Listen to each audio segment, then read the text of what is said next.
Yachts, a new company that's coming into the U.S., Vandal Yacht. This is not just your regular two-pontoon catamaran. I've heard it likened to a magic carpet ride. Hey guys, I'm Steve Davis with Southern Boating Magazine, and I'm with Ryan Sturgis of Vandal Yachts, a new company that's coming into the U.S. Where is it coming from originally? Holland. Holland. Yeah, these boats are built just outside of Amsterdam. Just outside of Amsterdam, and it's got a really interesting design too. Why don't you tell us how the design was developed and to whom? Sure. We're sitting on a foil-assisted catamaran. She's aluminum construction. Okay. And the founder of the brand had basically his whole life in yachting, and had been building all these custom one-offs for super yacht clients forever. Wanted a foiling cat for himself, really believed in the hull design, and he wanted the biggest foiling cat that you could build with, at the time, the largest outboards. Okay, well, hold on one second. So you say foiling cat. Yeah. This is not just your regular two-pontoon catamaran. Exactly. So what's the design of the hull with the foil? Yeah, so it's an asymmetrical hull design, which helps keep her nice and flat when she's turning, giving her a little bit of inward lean. And then there's a foil that spans the bottom of the pontoons or the sponsons right about a midship. And there's a single strut that will support up to 40% of the weight of the vessel. Really? Yeah. So do you have to reach a certain speed to get that? Yeah. So she'll get on foil right around like 16, 17 knots. And it's a stationary system. There's no parts that move. So you don't need any special training to run the boat. You could get on the boat, run the boat, and never even know it's there, honestly. Okay. It's only when you see this boat going by do you realize how high she runs out of the water. So that's the action of the foil then. So Explain how the foil works with the hull to obviously lift it up, right? Sure, yeah. So as I was describing, it's a passive system. It's a fixed system that's between the hulls. Once you get up to speed, right around 16.5, 17 knots, the boat is fully foiling. And what that's doing is it's generating all this lift. It's carrying a lot of the weight of the boat. So the boat's running much higher out of the water. So this boat already has a pretty high tunnel height to begin with. And then when you get that extra lift from the foil, you're riding another 18, 20 plus inches out of the water. So you can run this boat into a head sea in 4 to 5 footers at 25 knots. And there's no slap or sneeze because you're up so high. The other pieces with the foil is it helps with efficiency. Once you're running high, you don't have the kind of wetted surface you do normally. Right. And you don't have to dedicate as much of the hull design to lifting strakes and things that are designed to create lift, but don't do it as efficiently as a foil. Right. And then the ride quality is really amazing because it's like a shock absorber for the whole boat. I've heard it likened to a magic carpet ride. You'll be going through waves and everything's just kind of muted instead of having all the slamming or the vertical acceleration that you will sometimes have on a model hull. You kind of will brace expecting it to land, but it never really does because the foil basically breaks the surface of the water first. Right. And that's picking up 40% of the weight. Then the hulls kind of come into play and they all work really harmoniously. So did you say you needed to go about 30 miles an hour to get it up to 20 miles an hour? Oh, 20. Yeah. So like 17 knots, about 20 miles an hour is where she'll be foiling. So that's where you're getting all the benefits of the hull design, basically. This boat, is a planing design. It is designed to run at speed, and your fuel efficiency curve is relatively flat. Basically, as soon as you're on foil, you roughly get the same economy from like 20 knots all the way to 30 knots. Okay. So you're getting, on the slower end, you'll get closer to 1. But in the mid-20s up to 30, you're getting 0.8, 0.9, depending on load of the boat. So she is efficient. The other kind of, key points is, there's only 2 motors on this boat. It's got a pair of 425s. Right, that was going to be my next. Yeah, she's 46 feet. Okay. Any other boat in this size category, especially with a full flybridge, a dinghy, it's going to have triples or quads. And again, that's just a function of the foil because you've got less wetted surface in the water, you've got less friction, less drag. You don't need as much power. So the weight on the water almost seems less. So because it's lifted and exactly, you're not feeling the weight of the flybridge and all that. Yeah. So with the power, you have twin XTO Yamahas. What are they for? 425s. 425s. what's your speed, your max speed, and what would be your normal cruise speed, and what would your range be at speed or cruise? Sure. So top speed is 40 knots, which is going to be like 45, 46 miles an hour.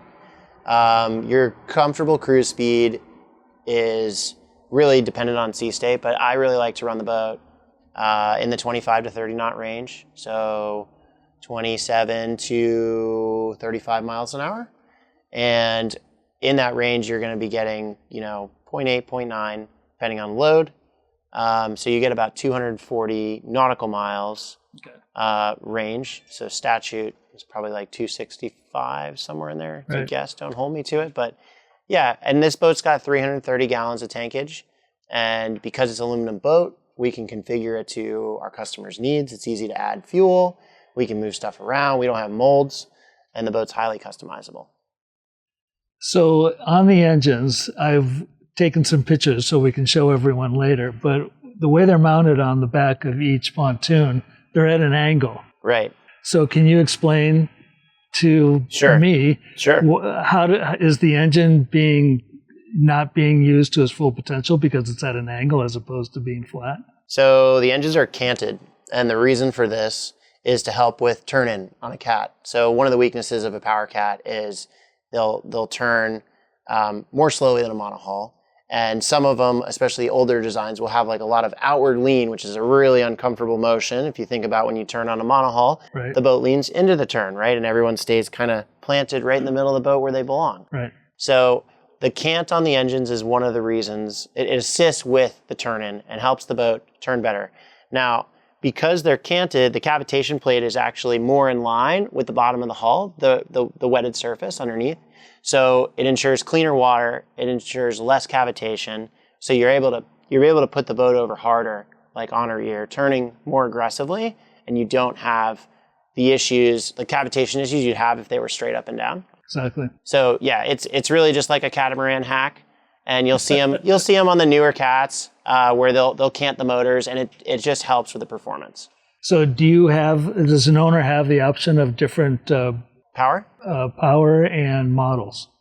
Yeah, so right now, this is the first boat in the U.S. This is hull number 3, and this is the same layout as hull number 1 and 2.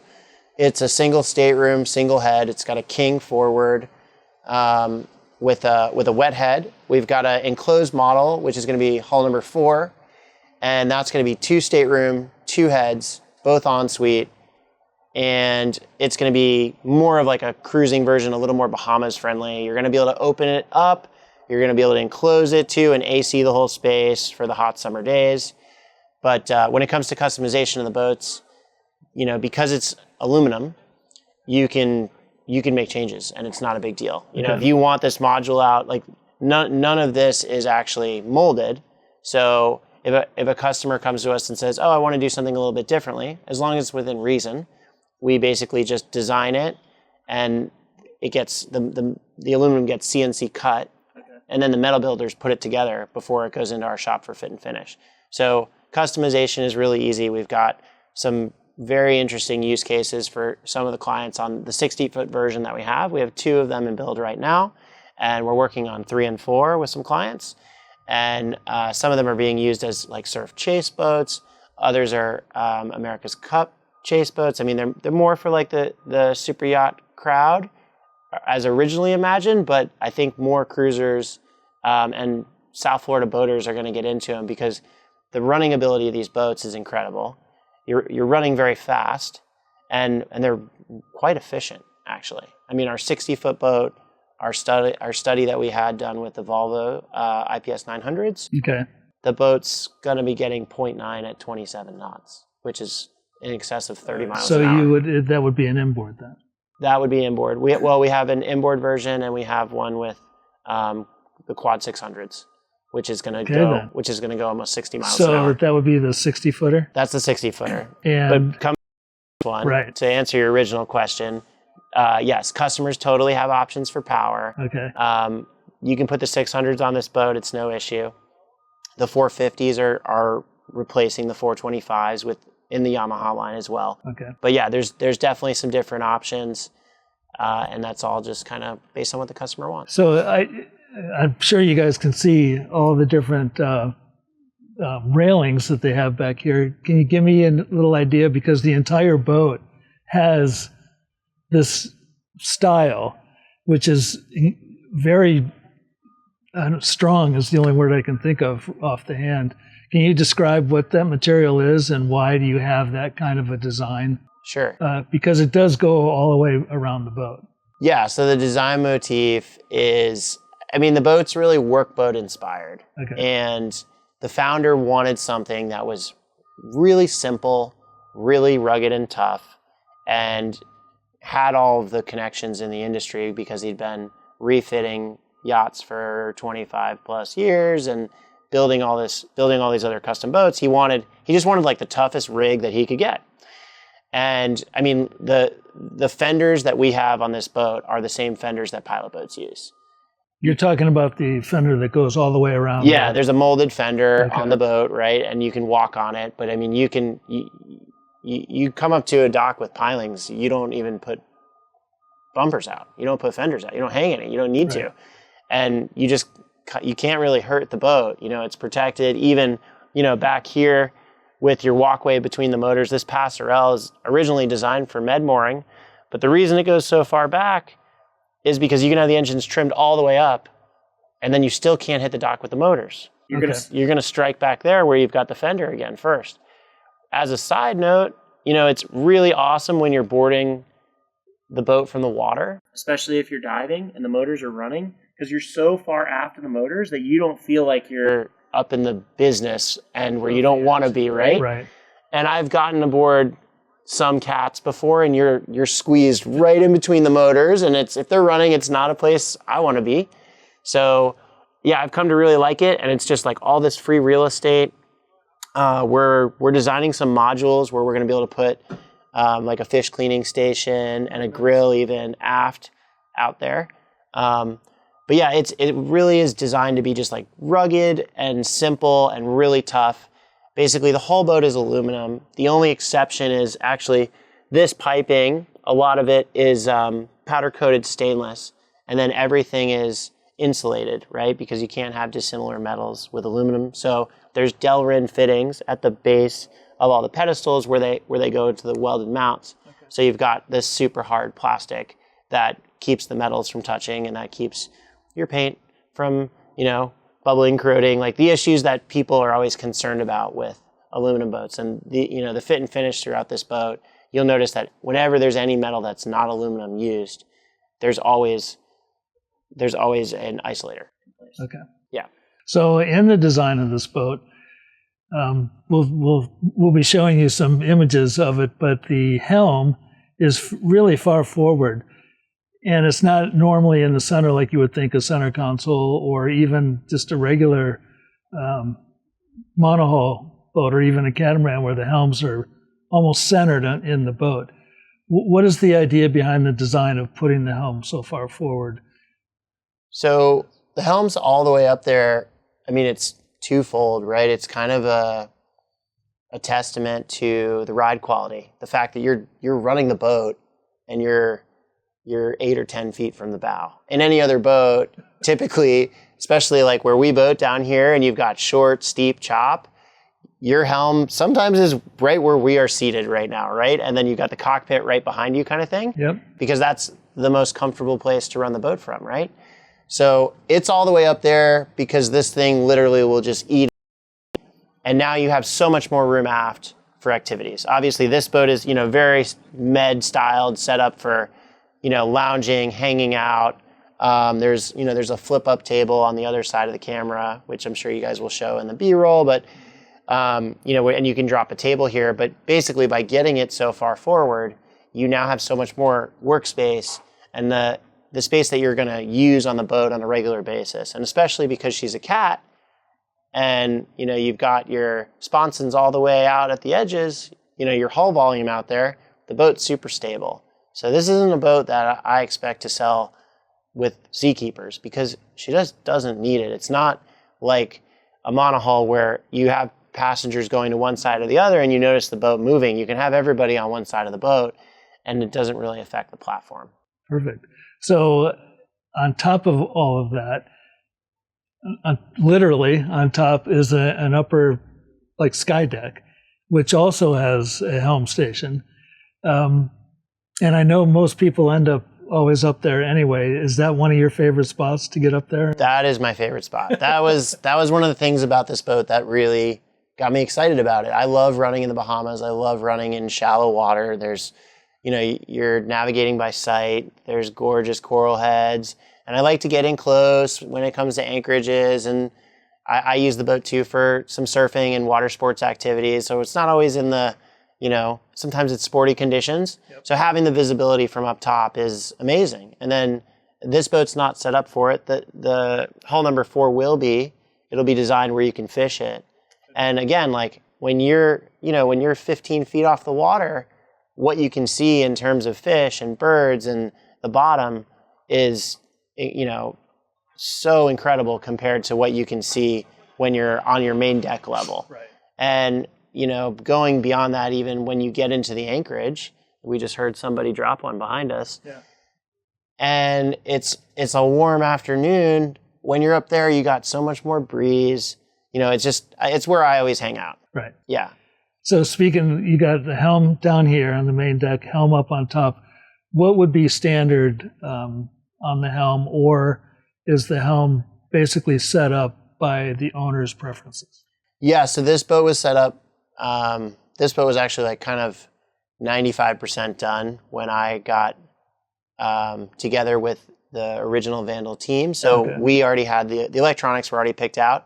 But to answer your question, Steve, the owners can set it up any way they want. We're not married to any systems. So if there's a particular screen size you want or brand you want to use, electronics package, you name it, we can make it happen. So you can set it up for anything. You could even have radar on top. Yeah, this boat's got a radar on the arch. And FLIR cameras if you wanted. Mm-hmm. Of course, all the lighting and that kind of thing. So, well, that's fantastic. Give me a little bit of an idea of what things come with the boat if you were just to order it as a standard. Like I noticed you've got some Dometic coolers under here. Yeah. And I noticed you've got some huge speakers into there as well. Is the sound system would be a standard part, or? So these are really, I want to say semi-custom boats, but they're very customizable. And again, it's because the aluminum is such a forgiving material. It also makes the boat incredibly strong. So is the deck aluminum as well? Everything is aluminum. The only thing that's not aluminum, like I said, is some of the piping. Okay. And the foil itself is a super hardened stainless steel. It's called SAF 2205. It's twice the strength of 3/16. It's bulletproof. It's actually the strongest thing on the entire boat. So a question I get is like, well, what if I hit something with the foil? What if I run something over? Blah, blah, blah, right? And so this foil design, as opposed to some of the others on the market, is between the bottom of the hulls. Okay. So you can put this boat right up on the beach, and it's not going to hurt the boat. Nice. So I have that conversation. I'm like, well, if you hit anything at speed, typically your issue is going to be in the motors, right? Because I've had, we had a few clients who are up in the Northeast. They're like, well, what happens if I hit a crab pot? I'm like, well, what happens when you hit a crab pot in your boat right now? Probably going to get tangled around one of the props and spend a few hours in the water. Yeah, not having a great time. So, the foil, you're not really going to hurt the foil is kind of what I'm saying, right? It is, designed to carry 40% of this boat, which weighs 24,000 pounds. It's bulletproof. It's extremely robust. So, it's solid. Okay. And another interesting thing I noticed about up on top on the deck is the dinghy is stored up there. Mm-hmm. And I was looking because there's a kind of like a mount that goes over where the dinghy is. There's the arch. The arch. Yeah, the arch over the top, which has, the electronics on top, all your GPS antennas and the radar. So I was trying to look to see how the dinghy was launched. Can you give us an idea about that? Sure. So it was very clever. So the back half of the arch actually opens and is the davit. And it's all very, again, in the mantra, the ethos of this boat about keeping it simple. I mean, you have like a simple like Harken sailing winch up there. Okay. And that's how you raise and lower the dinghy. We've got a little like electric plug-in if you don't, maybe you've had a few beers and you don't want to raise it kind of thing. But again, it was like minimize the systems as much as possible, keep everything really simple so that there's just less things to go wrong. And if we can build it into the design and make it beautiful and part of the boat, that's even a bigger win. So you don't have some ugly davit that you got to look at. All right. So the davit being part of the arch then So there's a little releases, and it swings out then, and does it launch to the side of the boat? Yeah, so you launch and retrieve the dinghy off the starboard side, and then above where we're sitting, which is the dinghy cradle up here, there's solar panels underneath. So if you have, if you're out in the dinghy all day and the boat's sitting on batteries, you've got your solar topping your batteries off, which are feeding the the refrigeration that's on the boat. Fantastic. Yeah. Because the fridges are, they're DC systems, and so just one less thing, hopefully, to have to deal with. Of course, and that's wonderful.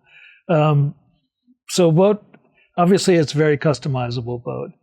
Who do you see your owners? Who do you think they would be? The adventurer, the cruiser that just goes to the Stiltsville and outside of Miami, or everybody? I think it's a range. So we're definitely kind of focusing it at that adventure category. I mean, it is called like an explorer boat, right? Okay.